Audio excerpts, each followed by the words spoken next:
కొన్ని రోజుల వరకు దాక్కుని ఉండేవాడంట, ఎవరికి కనపడకుండా. He would hide himself for days together. ఇంకా వారి ఫ్యామిలీ, వారి కుటుంబస్తులు ఏం చేసేవారు తెలుసా? ప్రమాదకరమైన వస్తువులు ఏమైనా హాని చేసుకుంటాడేమో, అంత నీచమైన, అంత లోతైన కృంగుదల్లోకి వెళ్ళేవాడు. కాబట్టి ఆ ప్రమాదకరమైన వస్తువులు ఆయన చుట్టూ ఏమీ లేకుండా అన్నీ తీసేసేవాళ్ళంట. ఎందుకంటే అంత భయంకరమైన డిప్రెషన్, నిరాశ గుండా వెళ్ళేవాడు.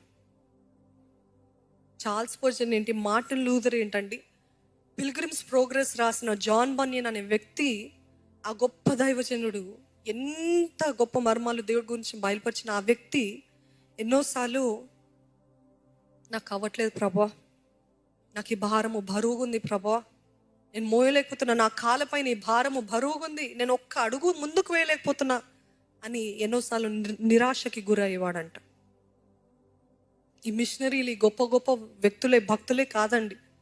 ఇర్మియా ప్రవక్త కూడా, విలపించే ప్రవక్త అని ఆయనకి బిరుదు, ద వీపింగ్ ప్రాఫిట్. ఆయన మాట అన్నాడు చూడండి, 20వ అధ్యాయము, ఇర్మియా 20వ అధ్యాయము 14వ వచనము. నేను పుట్టిన దినము శపించబడును గాక, నా తల్లి నన్ను కనిన దినము శుభదినమని అనబడకుండును గాక. ఎవరు? ఇర్మియా ప్రవక్త చెప్తున్నాడు. అదే రీతిగా బైబిల్ ఇంకో గొప్ప భక్తుడిని చూస్తాం. మొదటి రాజులు, 1 Kings 19:4. మొదటి రాజుల గ్రంథము 19:4 వచనం. తాను ఒక దిన ప్రయాణము అరణ్యములోనికి పోయి ఒక బదరీ వృక్షము క్రింద కూర్చుండి మరణాపేక్ష గలవాడై, యెహోవా, నా పితరుల కంటే నేను ఎక్కువ వాడను కాను, ఇంత మట్టుకు చాలును, నా ప్రాణము తీసుకొనుము అని ప్రార్థన చేసెను. ఎవరదండి? ఏలియా ప్రవక్త. ఇర్మియా ప్రవక్త, ఏలియా ప్రవక్త అన్న మాటలు చూడండి. ఇంకా ఇంత మటుకి చాలు ప్రభా, ఇంత మటుకు. ఎంతమంది కనిపించిందండి మీ జీవితాల్లో? ఇంకెంత మటుకి చాలు, ఇంకా నాకు ఏం మాత్రం అవ్వదు, ఇంత మటుకు శ్రమలు చాలు, ఇంకా నాకు అవ్వదు, నా ప్రాణం తీసేసుకో ప్రభా, నేను బ్రతికి ఉండటం కూడా వ్యర్థమే ప్రభువా అని ఎంతమందికి అనిపించిందా?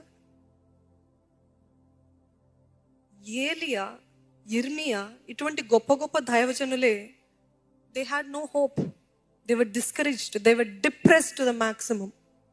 అంత భయంకరమైన డిప్రెషన్ గుండా వాళ్ళు వెళ్తున్నారు.